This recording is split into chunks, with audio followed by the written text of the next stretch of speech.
Makila. Ils ont la possibilité de changer un groupe sanguin. Et pas impossible d'exister à jamais. Il y a un peu de mapero et ambitions.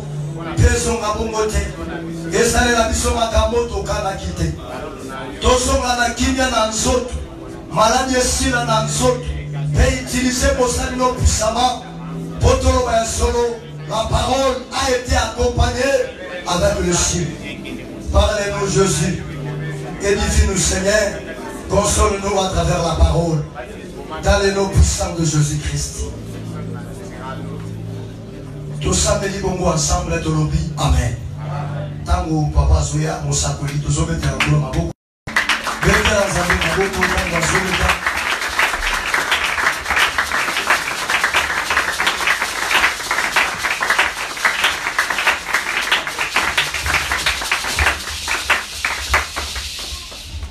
Je vous salue dans le nom du Seigneur Jésus-Christ.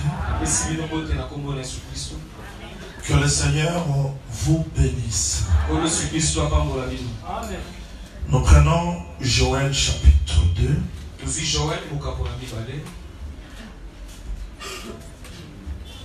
Joël chapitre 2, je commence la lecture à partir du verset 23, je descends jusqu'au verset 10.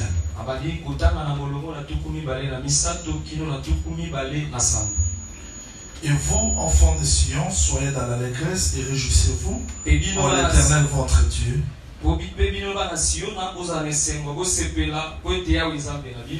Car il vous donnera la pluie en son temps. Il vous enverra la pluie de la première et de l'arrière saison comme autrefois.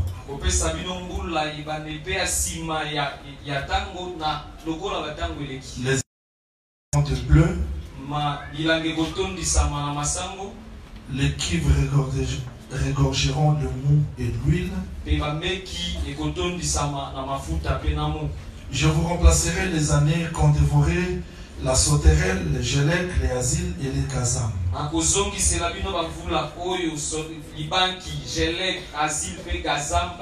Ma grande armée que j'avais envoyée contre vous. Vous mangerez et vous vous rassasierez. Et vous célébrerez le nom de l'Éternel votre Dieu, qui aura fait pour vous des prodiges. Et mon peuple ne sera plus jamais dans la confusion. Vous saurez que je suis au milieu d'Israël, que je suis l'Éternel votre Dieu. Il n'y en a point d'autre. Et mon peuple ne sera plus jamais dans la confusion. Chapitre 3, c'est le même verset qu'on a lié.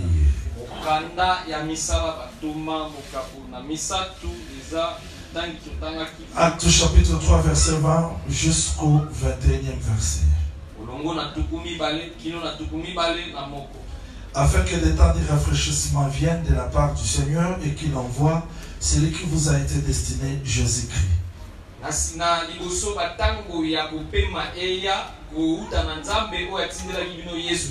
Que le ciel doit recevoir jusqu'au temps de rétablissement de toutes choses dont Dieu a parlé anciennement par la bouche de ses saints prophètes d'autrefois.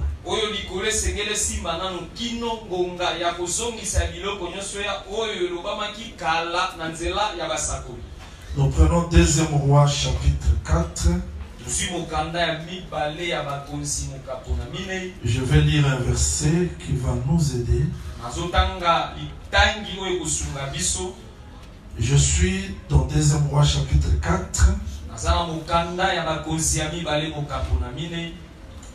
Je lis le verset 15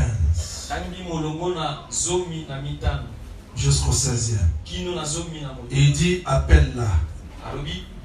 Géasi l'appela et se présenta à la porte.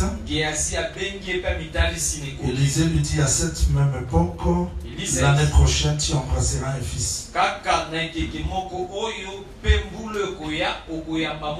Et il dit, non, mon Seigneur, homme de Dieu, ne trompe pas ta servante.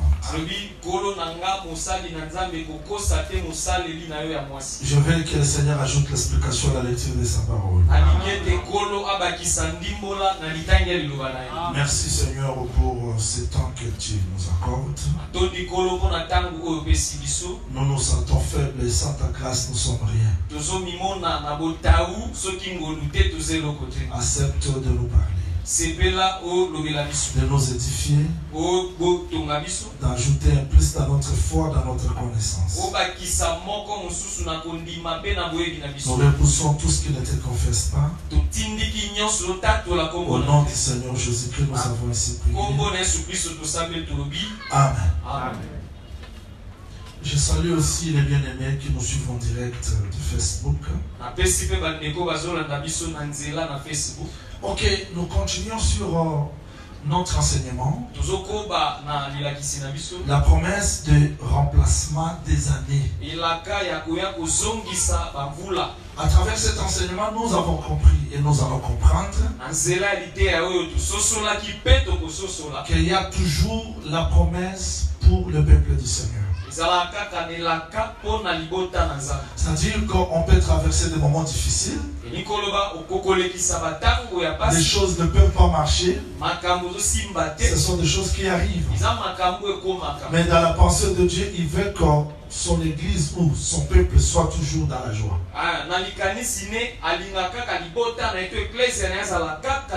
J'ai toujours dit que pourquoi toutes ces grandes révélations que Dieu nous envoie?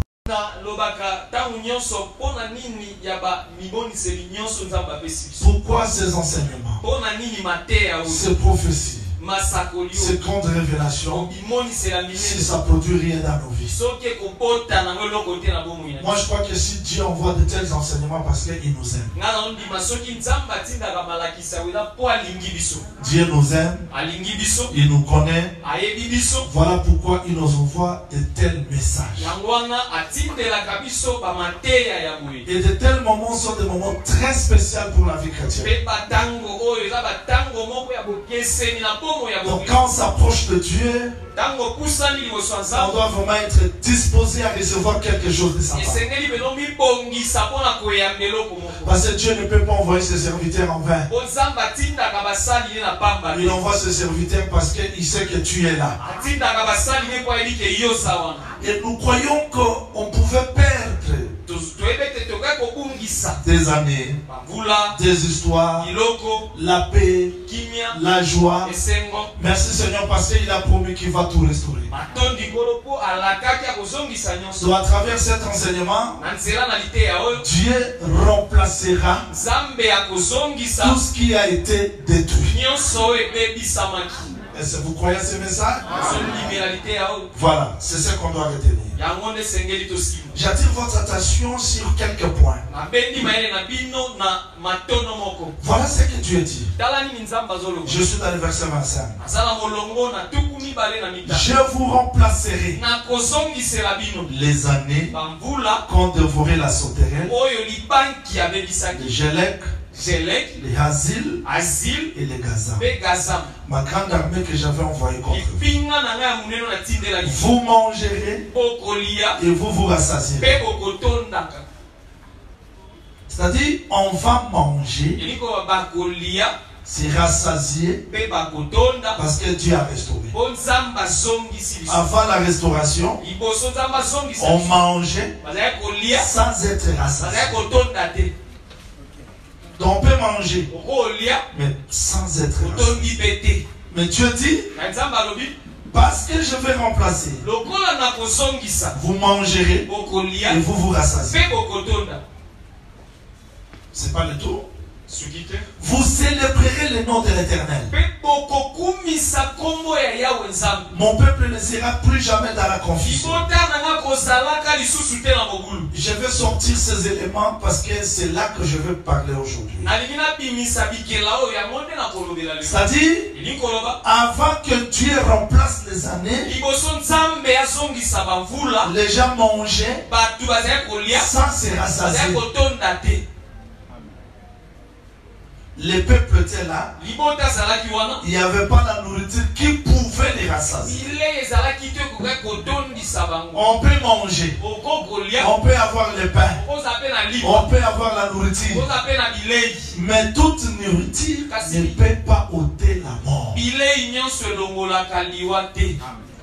les frères de Joseph, d'Akana, ils avaient faim. Mais ils mangeaient. Parce que pour le deuxième voyage, Jacob a dit ceci. Allez voir ses princes. Prenez les bombes. Prenez des miel. C'est-à-dire qu'à Cana, il y avait aussi la nourriture. Mais cette nourriture ne peut pas donner la vie. Sauf la nourriture que Joseph donnait. Ailleurs, il y a aussi des nourritures. Vous allez trouver aussi des nourritures. Mais un enfant de Dieu peut aller là-bas. Il peut manger. Mais il ne sera jamais rassasié. Parce qu'on dira seulement 17 fois Alléluia. 10, 14 fois je suis de Dieu. 25 fois j'irai. Tu vas manger. Et ça c'est rassasié. C'est très important. Je crois. Si l'enfant prodigue a eu la pensée de retourner chez son père, une seule chose qui l'a fait retourner, c'est la nourriture. Parce qu'on peut manger sans être rassasié. C'est-à-dire la restauration remet le pain qui rassasie. Mais au temps de Sauterelle, de Gélec, d'Azil, de Gazam, il y a eu la nourriture qui ne pouvait pas rassasier. Moi j'aime ça. Il y a beaucoup de pasteurs qui ont fait des réunions. Ne suivez pas ces gens-là. Ils prêchent des révélations. Tu peux faire de telles réunions. Mais la nourriture que tu donnes ne va pas rassasier ce peuple-là. Il y aura toujours besoin de chercher la nourriture. Surtout s'il y a des enfants de l'éternité là-bas. Je voulais vous faire remarquer. C'est-à-dire au temps de Sauterelle, de Gélec, Azil, Gazam, il y a la famine. Les gens peuvent manger, mais sans se rassasier. Pas seulement ça, il n'y a pas la sémence, la moisson. Les cieux sont fermés. Retenez ces choses parce que je vais expliquer ça. Parce que tu as dit, je vous donnerai la pluie en son temps. La pluie de la première et de la deuxième saison comme autrefois. Les airs se rempliront de bleu. C'est-à-dire avant que Dieu restaure, il y a eu la famine. Et parce qu'il y avait la famine, il n'y avait pas la vraie adoration. Que le Seigneur vous bénisse. Ça c'est le titre du texte. Mais si vous vérifiez ce que l'Éternel dit là-bas, ça accorde avec Agé chapitre 1er. Allons-y. Vous allez comprendre quelque chose là et c'est très important. Agé chapitre 1er. Retenez ces choses parce que ça va nous aider à bien marcher. Agé chapitre 1er verset 6. Vous semez beaucoup, vous recueillez peu. Vous mangez, vous n'êtes pas rassasiés. Vous buvez, vous n'êtes pas désaltérés. Vous êtes vêtus, vous n'avez pas chaud. Le salaire de celui qui est à gage tombe dans un sac percé. Exactement, c'est le temps où Sauterelle, Gélec, Azil, Gazam domine et règne sur le peuple.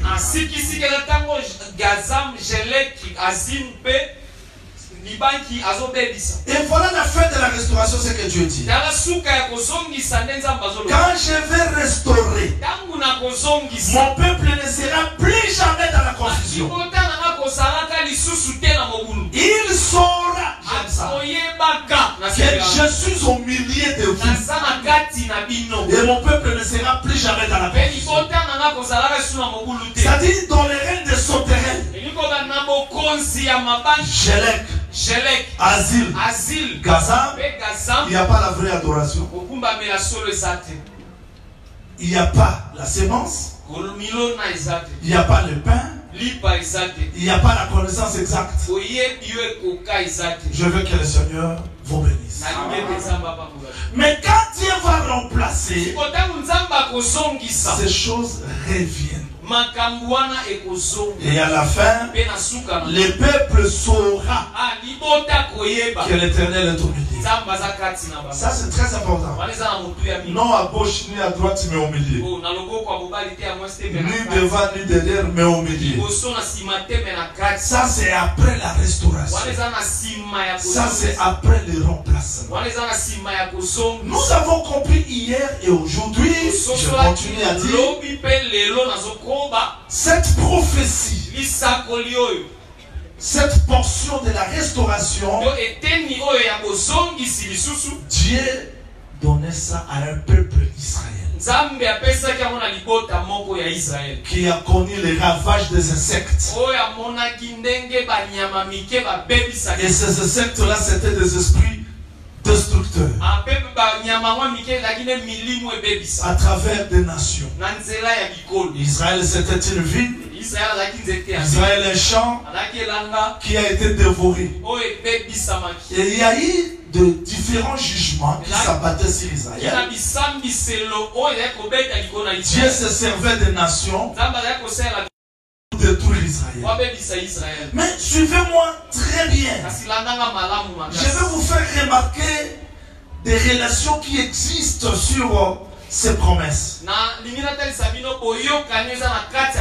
Voilà ce que Dieu dit.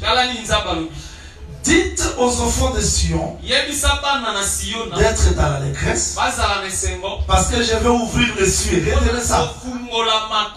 Envoyer la pluie. Pas une seule pluie, mais les deux pluies. Quand les cieux s'ouvrent, la pluie descend. La terre reçoit la sémence. Et à ce temps-là, le peuple va manger, sera rassasié. Il ne sera plus errant. Il ne sera plus dans la confusion. Il va adorer le vrai Dieu et connaître qu'il est au milieu. Ça, ce sont les promesses de la restauration. Restauration que je vais expliquer aujourd'hui. Mais quel rapport y a-t-il entre ciel, terre, sémence, adoration, nourriture, culte? Quel rapport?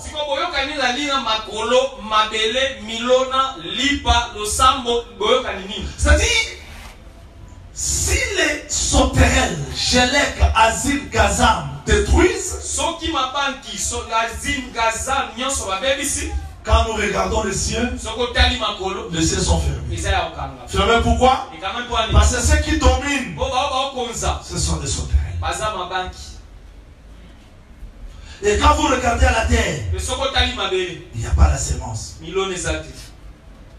Et parce qu'il n'y a pas la sémence, les cultes aussi ne peuvent pas être complets. Parce que Dieu a lié les cultes à la moisson. C'est-à-dire Israël priait, allait au culte selon les festivités. Et ces festivités étaient liées à la production de la terre. Donc si la terre ne produit pas, on comprend qu'on ne peut pas célébrer les soit fêtes de prémices, de moissons, parce que toutes ces fêtes étaient liées à la production de la terre.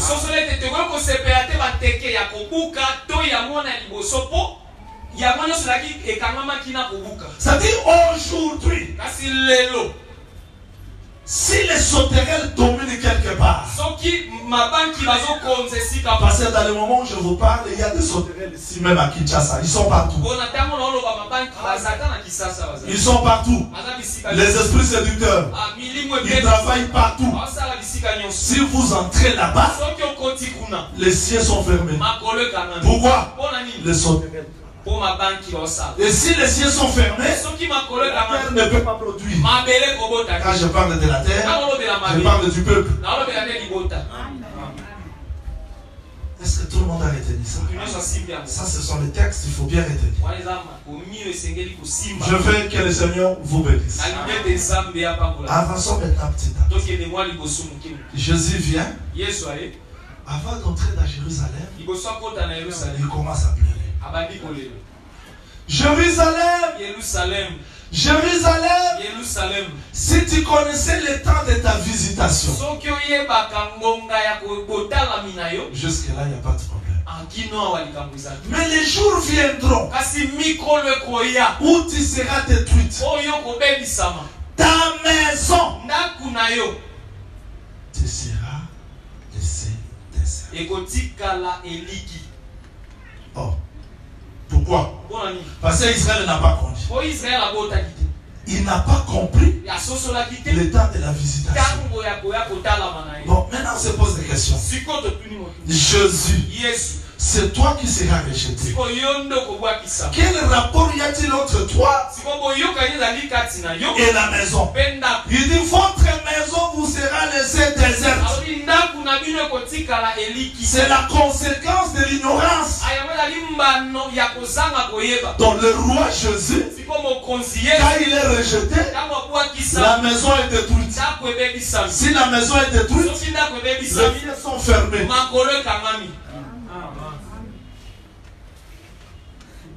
Doucement pour comprendre.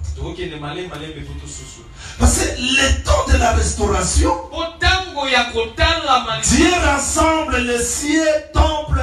Maintenant, on se pose un peu de questions. Comment toi, Jésus, on te rejette, mais il faut que la maison soit détruite, il faut que les cieux soient fermés. Ça signifie quoi?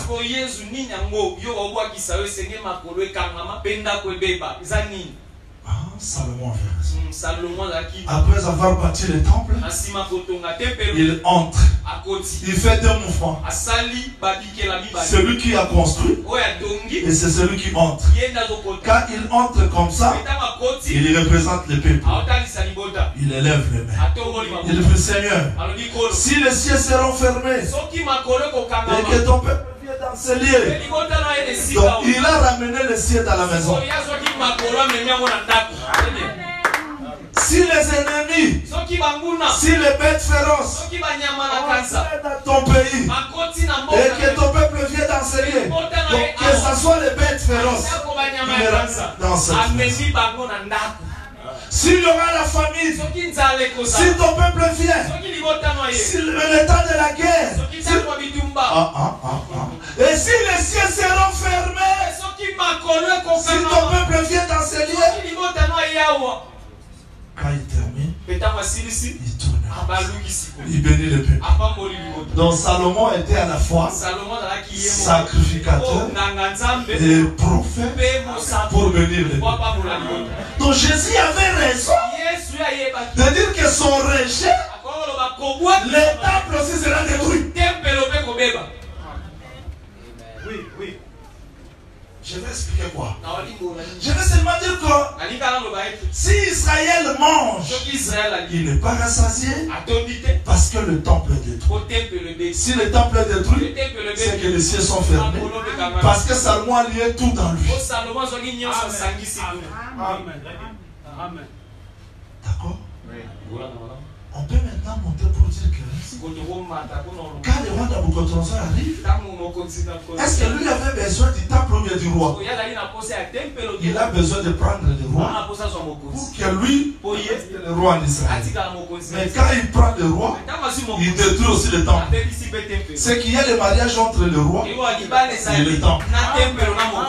Voilà pourquoi Jésus, il dit votre maison vous sera laissée déserte. Parce que moi, le roi, je serai absent et la maison aussi sera détruite. Si la maison est détruite, c'est-à-dire que les cieux sont fermés parce que cette maison-là, c'était le ciel sur la terre. D'accord. Je vais dire quoi? Le royaume des cieux est semblable à un homme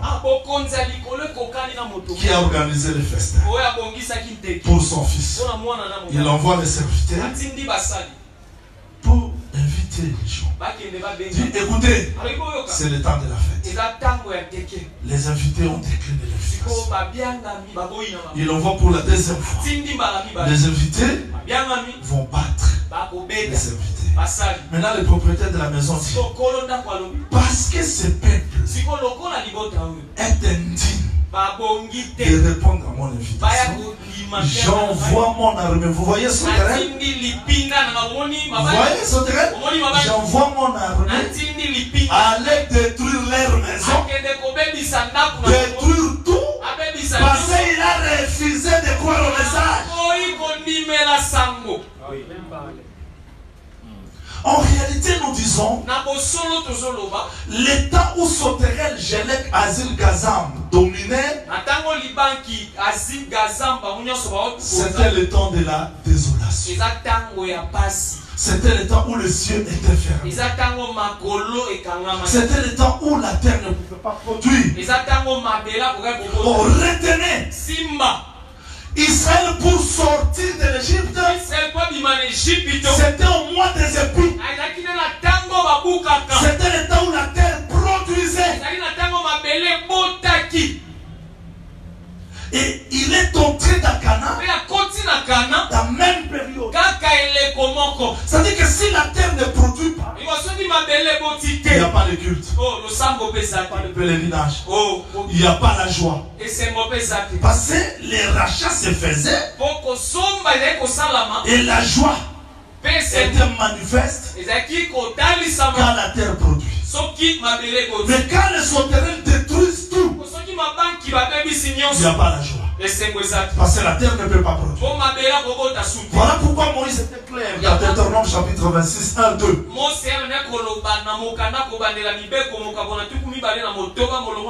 Il avait dit ceci: quand vous serez entrés dans Canaan et que vous allez s'aimer, moissonner, vous transporterez cette récolte devant les sacrificateurs. Vous allez faire cette déclaration: Dieu avait promis à mon père de lui donner ce pays. Je déclare aujourd'hui que je suis entré dans Canaan. Mais depuis que tu étais entré, pourquoi tu n'avais pas fait cette déclaration? Parce que la terre n'avait pas encore produit. Mais le jour où la terre produira, je vais déclarer que je suis entré. Très bien. Donc Jésus-Christ, c'est lui, l'homme où Dieu avait mis tout: le pain, l'adoration, la joie, la sémence, la moisson, la pluie, pour que par son arrivée, Dieu remplace tout. Si vous cherchez les cieux, c'est lui. Si vous cherchez la sémence, c'est lui. D'ailleurs, ce jour-là, il était clair. Les Grecs veulent te voir. Il dit: si le grain de blé ne tombe à terre, ne meurt, ça ne peut pas devenir. Il voulait seulement dire quoi? Les Grecs ne peuvent pas me voir. Si je ne meurs pas, je ne ressuscite. Parce que c'était lui la sémence. Donc nous avons compris que les sauterelles, ce sont les ennemis de la sémence. Quand ils dominent, il n'y a pas la vie de Dieu. Il n'y a pas le mariage de la parole. J'ai toujours peur quand une église écoute la parole seulement par des oreilles, mais qui ne la met pas en pratique. Je me pose la question: est-ce que ce prédicateur-là, ce ne sont pas des sauterelles? Parce que la terre doit répondre à la sémence qui est semée. Amen. Est-ce qu'on me comprend bien? Je suis allé pour vous faire remarquer, comprendre que Israël n'avait pas la sémence, ni la préadoration, ni la joie, parce que le ciel était et les sauterelles dominaient. Maintenant, l'arrivée du Seigneur Jésus-Christ, quand le Seigneur arrive, c'est dans lui. Voilà pourquoi Moïse avait dit, si vous n'écoutez pas ma parole, si vous n'obéissez pas à ma voix, les sauterelles viendront détruire. Jésus-Christ vient, il dit, si vous ne croyez pas que je suis, vous mourrez dans vos péchés. C'est-à-dire que l'Éternel d'autrefois a pris corps sur le Seigneur Jésus. C'est à lui qu'il y a la restauration. Amen. C'est-à-dire que quand Israël sortait, c'était à la moisson et est entré au temps de la moisson. Et pour témoigner que nous sommes entrés, c'est au temps de la moisson. Pourquoi temps de la moisson? Parce que là, le sauterelles ne domine plus. C'est le temps où Dieu rétablit la pluie. Parce que la sémence ne peut pas être manifestée si Dieu ne répand pas la pluie de la première et de l'arrière-saison. Selon Jacques chapitre 5, verset 7 jusqu'au 9e verset.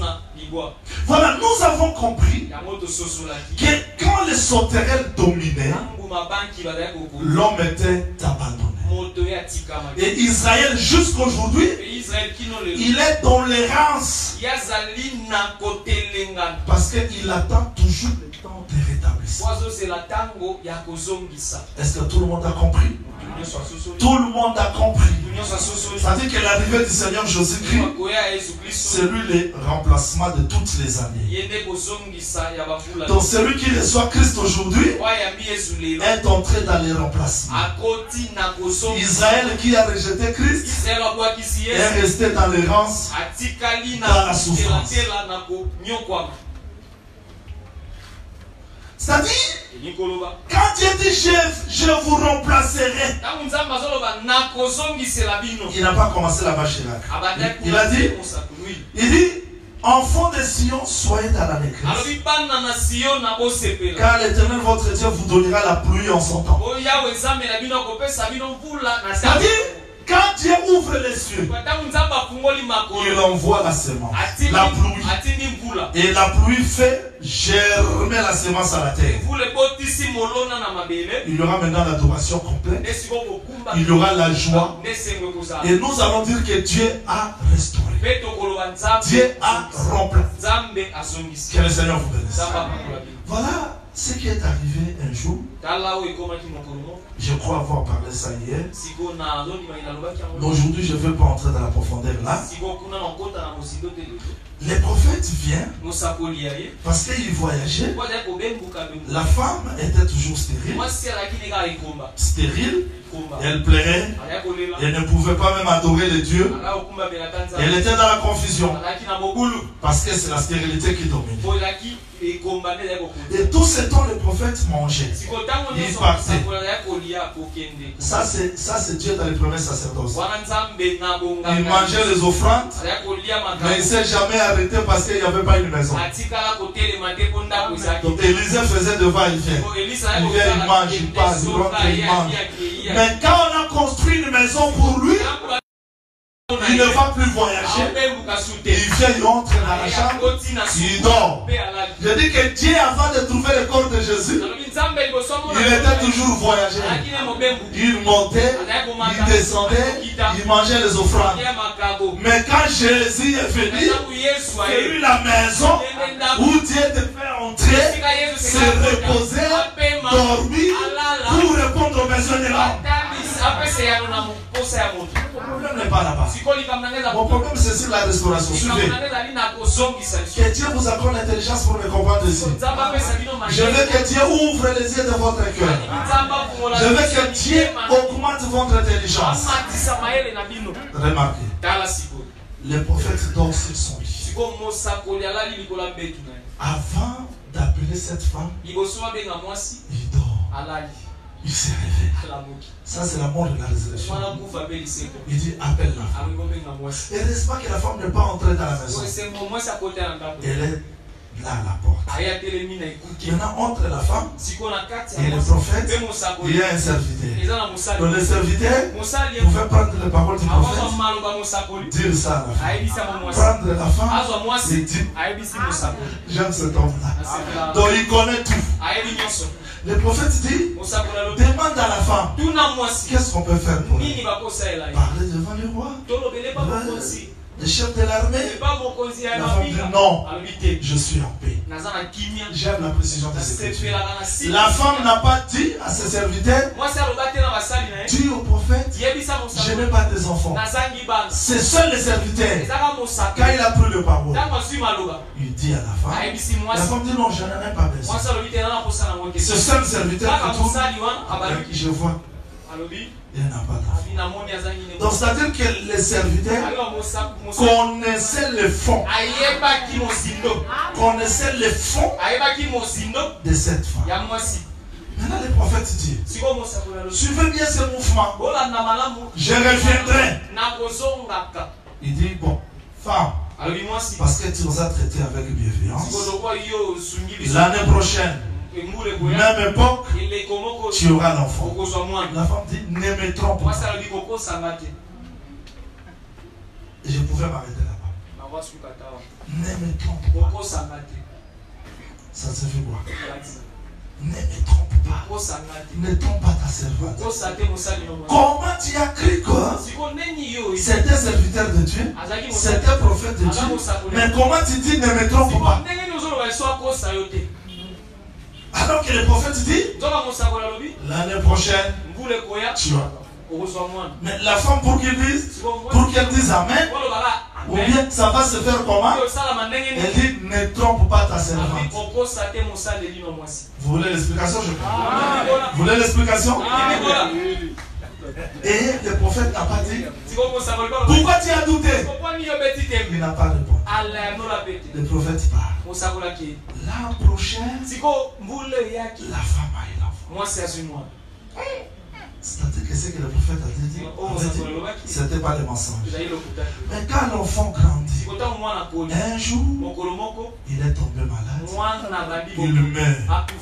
La femme prend l'enfant.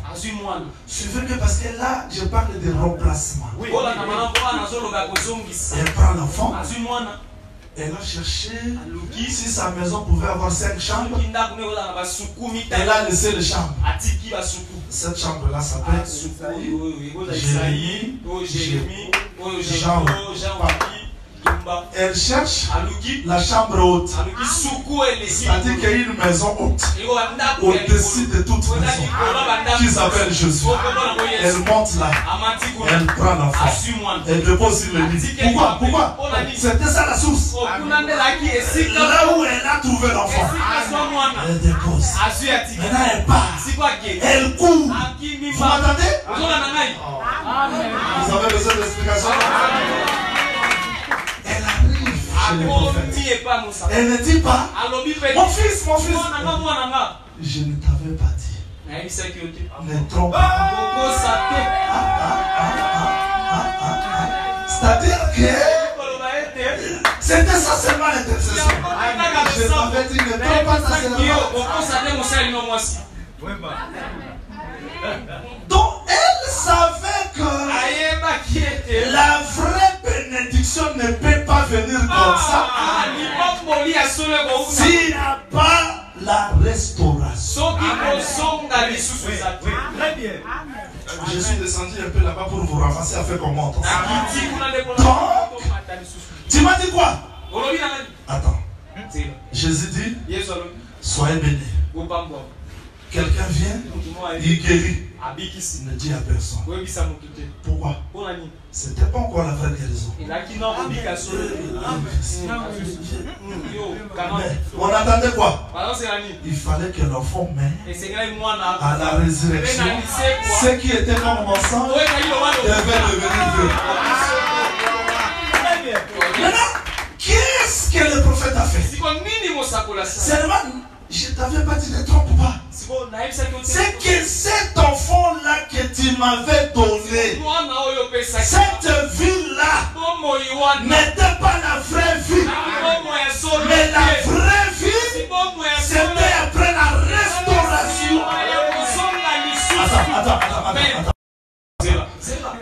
Jésus mangeait chez Lazare, c'était pas encore le grand miracle. Quand Lazare est mort, ressuscité, Jésus vient, il ressuscite Lazare. Suivez. Il laisse Lazare, il part. Au retour, il s'assoit sur la table avec Lazare. Quand il a ressuscité Lazare, il n'a pas mangé sur la table.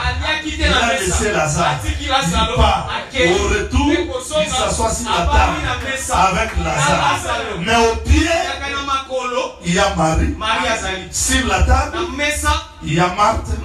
Et il parlait avec Lazare. Donc il y a parvis, il y a lieu saint, il y a lieu très saint. Maintenant, quand les gens venaient, ils voyaient Jésus, ils voyaient Lazare. Ils voyaient Jésus, ils voyaient Lazare. Et beaucoup de gens étaient convertis, non à cause de Jésus, mais à cause de Lazare. C'est-à-dire que la vie de Lazare, la vie qu'il avait, c'est cette vie-là que Dieu a remplacée. Il a restitué. Aujourd'hui, la vie que je mène, ça ne peut pas attirer les gens. Mais si Dieu remplace la vie que j'avais perdue, la vie d'intégrité, de la intima, cette vie-là qui va attirer les gens, et les gens comprendront réellement que Dieu a remplacé la vie de l'homme.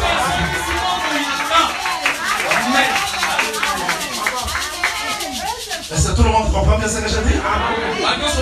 Exactement ça. C'est ce que je veux dire. Je vais vous faire remarquer une chose. C'est-à-dire qu'en réalité, quand Dieu remplace, il remplace comment? Dieu dit, je vais ouvrir les yeux.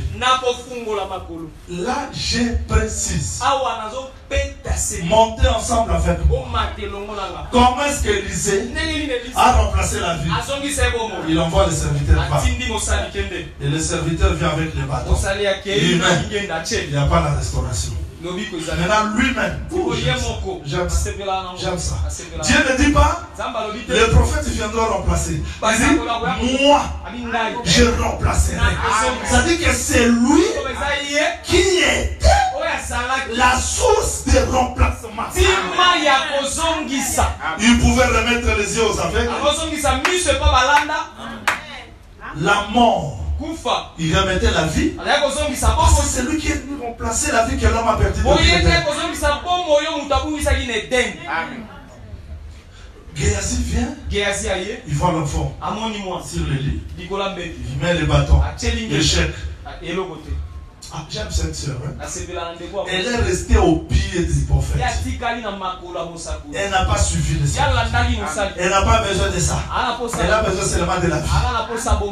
Les prophètes ont compris que Moïse est parti. Les prophètes sont venus. Ils n'ont pas remplacé. Il vient lui. Il monte. Il voit l'enfant sur le lit. Le lit, c'était le lit du prophète. Il monte sur l'enfant.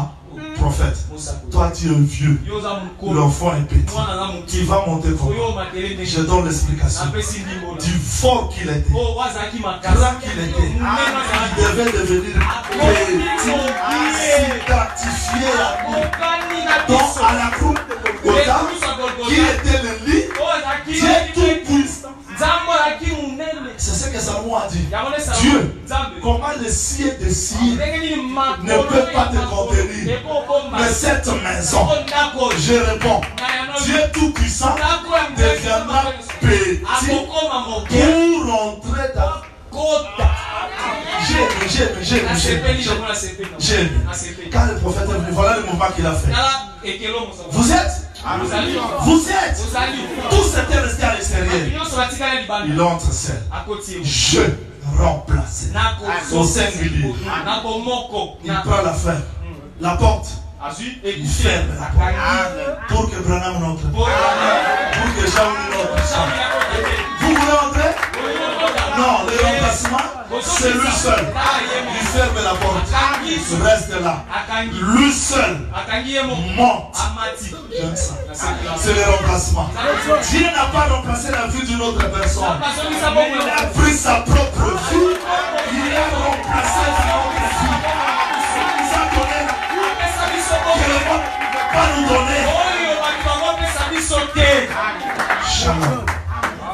Shalom. Shalom. C'est-à-dire que Jésus-Christ, c'est lui le grand Dieu qui est venu remplacer.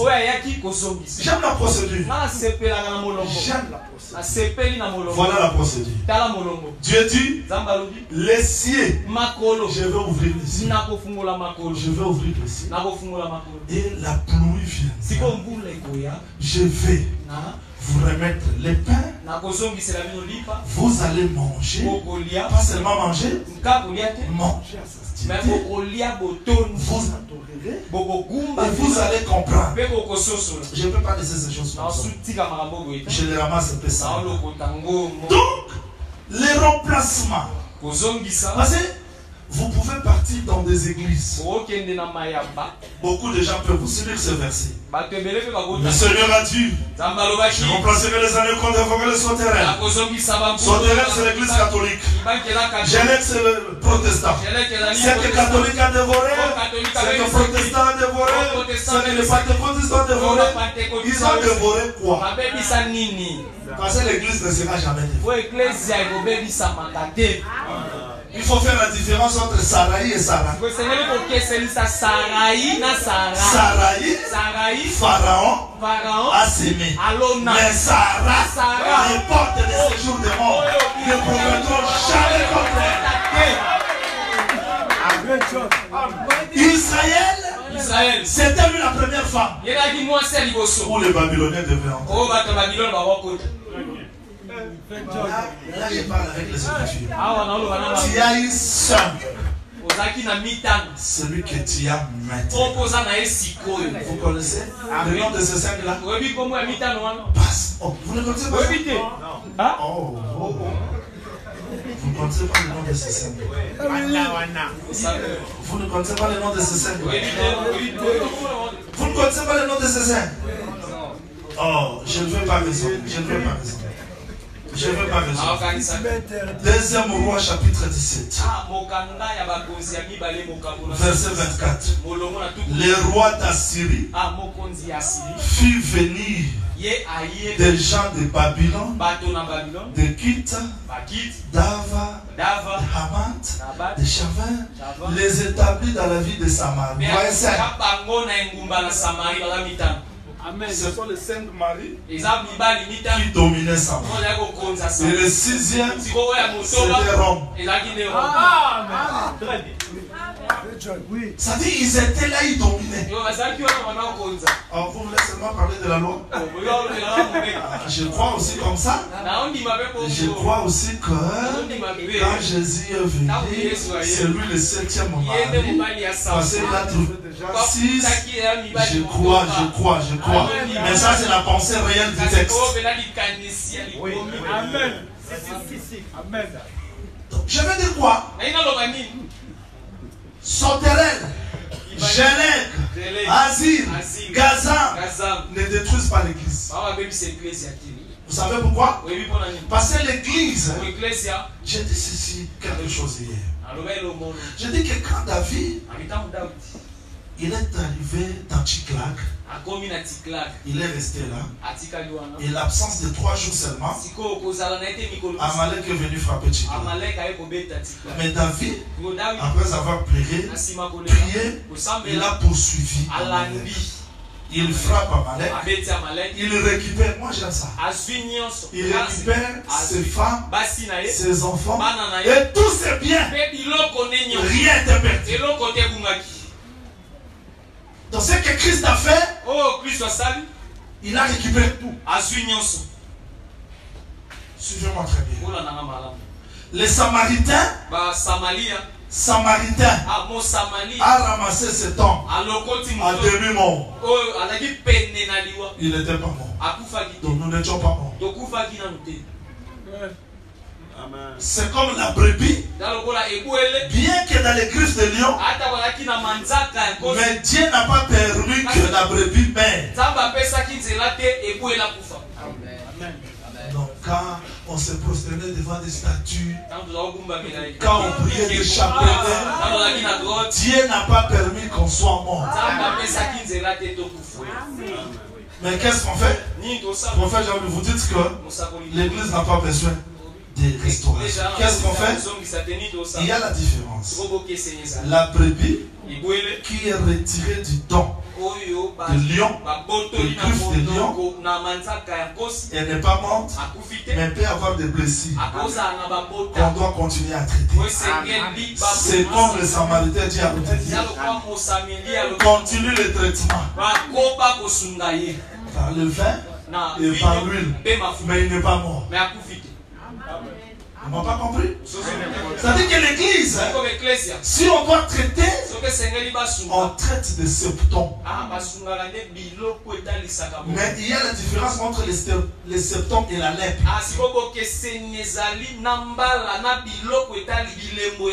Parce que la loi dit, si vous découvrez quelqu'un avec des septons de la lèpre, vous l'amènerez chez les sacrificateurs. Les sacrificateurs vont chercher quoi? La lèpre à partir de septembre. Peut-être c'est pas aussi la lèpre. Mais d'autres cas, il y a la plaie de la lèpre. Les sacrificateurs examinent la plaie de la lèpre et le septembre. C'est comme Jésus. On l'a amené vers Pilate. Il n'avait pas la lèpre. Il avait des septembres. Il avait dit. Mais quand Pilate a examiné, il dit non, dans cet homme je n'ai rien vu. Lui, il n'y a pas la lèpre. Il y a seulement des septembres. C'est-à-dire que chez nous, on peut voir des septembres, mais ce n'est pas le péché. Je ne sais pas si on me comprend. Je ne sais pas si on me comprend. Dans l'église véritable, n'a pas besoin de la restauration. Parce que les sauterelles ne peuvent pas travailler ici. Ils peuvent venir, mais ne travailleront jamais. Parce que si les sauterelles montent ici, ils détruisent tout. Mais Christ, qu'est-ce qu'il fait? Lui remplace quoi? La façon qu'il remplace dans l'église, c'est différent avec Israël. La différence laquelle? Écoutez-moi. Moïse dit ceci.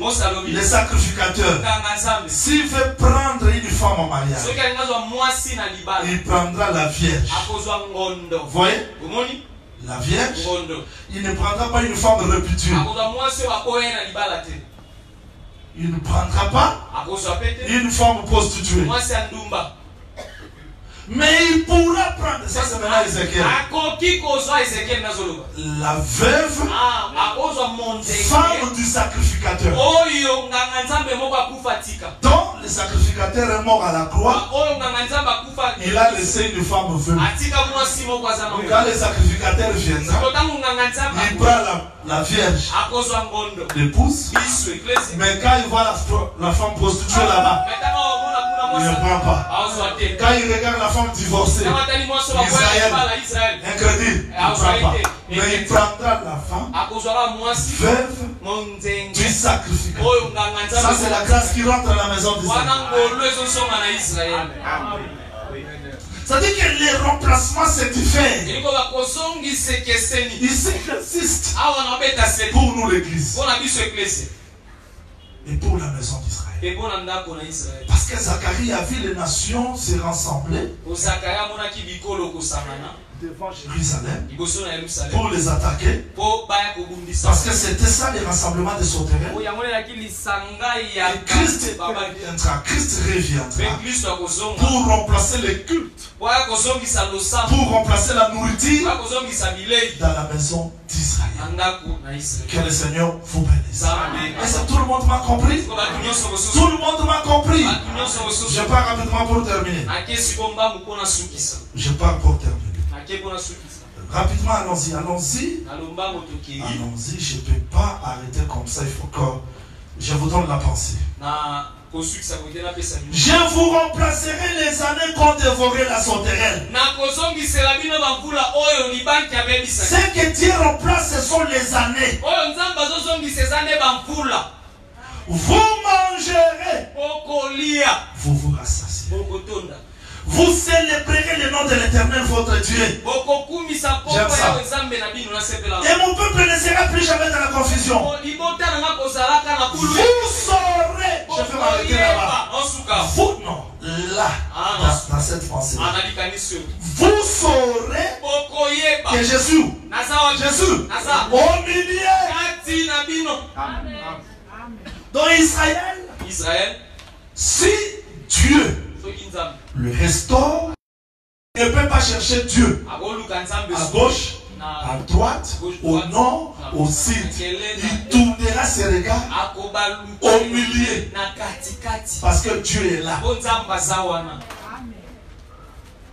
Quelqu'un va me dire, prophète Jean-Willy, comment Dieu restaure? Dieu ne restaure pas si le ciel ne s'ouvre pas. Ça doit commencer par là. Et si le ciel s'ouvre, la pluie tombe, c'est alors qu'on verra tout. La nourriture, l'adoration, la stabilité. Vous savez l'arche, non? Joseph, tu en parlais ici. Non. Pas encore. Vous savez, l'arche c'est le fils. Vous le connaissez, non? Oh, vous pensez que l'arche c'est le fils? Et Dieu a tout mis dans l'arche. Il a mis tout dans l'arche. Que ce soit les animaux, que ce soit les oiseaux, tout dans l'arche. Et l'arche s'est mouvée au-dessus des eaux.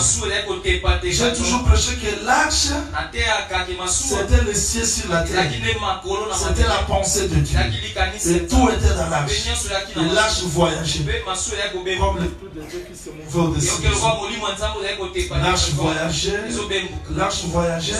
L'arrêt de l'arche, c'est sur la montagne. Donc quand l'arche s'arrête sur la montagne, ça ne va plus continuer la marche. Ça s'arrête là. Parce que c'est le temps où Noé va ouvrir la fenêtre.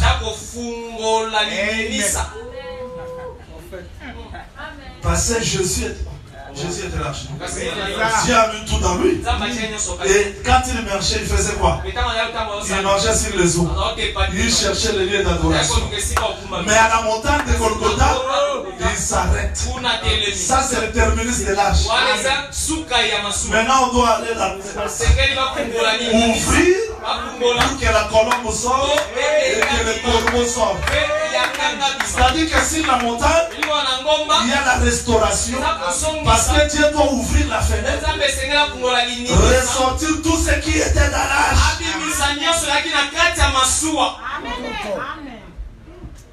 Et à ce temps-là, il y a la vraie adoration. C'est pas seulement la vraie adoration. On saura que Dieu où? Dieu où? Il se trouve où? 1 Samuel. Chapitre 26, verset 5. 1 Samuel 26, verset 5. Alors David se leva et vint au lieu où Saül campait. Il vit la place où couchait Saül avec Abner, fils de Ner, chef de son armée. Saül couchait au milieu du camp et le peuple campait autour de lui. C'est-à-dire que le roi, s'il campe, il reste au milieu et tout autour il y a le peuple. C'est comme dans le désert. Le tabernacle était au milieu et Dieu habitait au milieu et le peuple était tout autour. Mais pourquoi le peuple saura que l'Éternel est au milieu? Parce que la position du milieu, c'est la position de la restauration. S'il est au milieu, il restaure tout. Vous vous souvenez de cette femme-là? Vous vous souvenez de la femme adultère? On l'a amenée où? Là où Jésus était au milieu. Il a restauré sa vie. Et quand Jean pleurait, il a dit Jean ne pleure pas. Voici le lion. Quand il tourne comme ça, au milieu, il voit un agneau comme lui. Donc quand Dieu est au milieu, c'est qu'il est le centre de tout. Au milieu de nos problèmes, nous n'allons pas voir des hommes, ni des sorciers. Mais nous allons voir Dieu au milieu, parce que nous sommes restaurés. Que le Seigneur vous bénisse. Que le Seigneur vous bénisse. S'il est au La maladie peut venir. Les difficultés peuvent venir. Les souffrances peuvent venir. Mais parce qu'il est l'homme du milieu, j'aurai la solution. Tout ce que j'avais perdu, je peux le récupérer. Parce qu'il est au milieu. Qu'est-ce que le roi a fait pour Shadrach, Meshach et Abednego? Il dit, mais nous avons jeté 3. Mais je vois un homme au milieu. Comment il voyait? Parce qu'ils étaient 3. Au milieu, il était où? Il était où? C'est comme la verge d'Aaron. Elle était au milieu de 12. Maintenant, les 12 de milieu, c'est où? Il dit, là, 2 ou 3 seront réunis. Je suis au milieu. 2, oui, ça va, il est au milieu. Alors 3, il est au milieu. Nous voulons que Christ soit au milieu de tout ce que nous allons faire. Il a mis, tu dis, mon bien-aimé se trouve ici. Ici. Bien-aimé, si Dieu restaure tout devant des difficultés, des problèmes, des maladies, nous n'allons pas voir d'autres personnes. On verra Dieu. Écoutez, ce qui nous fait tomber, ce qui nous fait échouer, c'est parce que nous regardons les obstacles que Dieu. Très bien. Je vais m'arrêter là-bas pour prier. Écoutez, quand David arrive dans le champ de bataille, il a trouvé les gens. Ah, tu as vu ce Goliath là. Tu as vu Goliath là? C'est un homme fort. Mais David regarde Goliath. Il ne voit pas Goliath. David voit Goliath différent de tout Israël. Je vous le prouve. Je vous le prouve. Il dit, qu'est-ce qu'on donnera à celui qui va tromper ses péchés? Son grand frère arrive. Il y aura toujours des obstacles. Tu ne peux pas arriver à de grandes choses si tu ne réussis pas avec les obstacles. Dieu suscitera ton petit troupeau là. Je connais ton arrogance. Ça dit absolument rien à David. Qu'est-ce qu'on donnera à ça? À force de parler, on l'amène chez Saul. Saul regarde David. Ah! David. Ce monsieur-là, voilà son parcours. Il a fait ça, ça. David ne voyait pas ça. Ces gens-là. Si quelqu'un voit Christ au milieu, il ne verra pas cette chose. Je combattis les lions. Je combattis les lions. C'est comme je fais les combats. Voilà comment est-ce que David voyait Goliath. Il prend les pieds. Goliath dit, tu me prends pour un chien? Oui, David voyait Goliath chien. Il ne le voyait pas énorme. Il ne le voyait pas fort. Il ne le voyait pas puissant. Il le considérait comme un chien. Voilà pourquoi il ne pouvait pas prendre la lance ni l'épée, mais il a pris le basket. Il voyait Goliath un chien. Effectivement, les païens, les nations, nous sommes le chien par rapport à Israël. La grâce qui nous a fait entrer dans les pays. C'est-à-dire que celui qui voit Dieu au milieu, il va affronter les épreuves. Il va affronter les échecs. Parce qu'il connaît que Dieu restaure tout. Il remplace tout. Je veux qu'à travers ma prédication, Dieu remplace la paix que tu as. Qu'il remplace la joie que tu as. Si le ciel était fermé,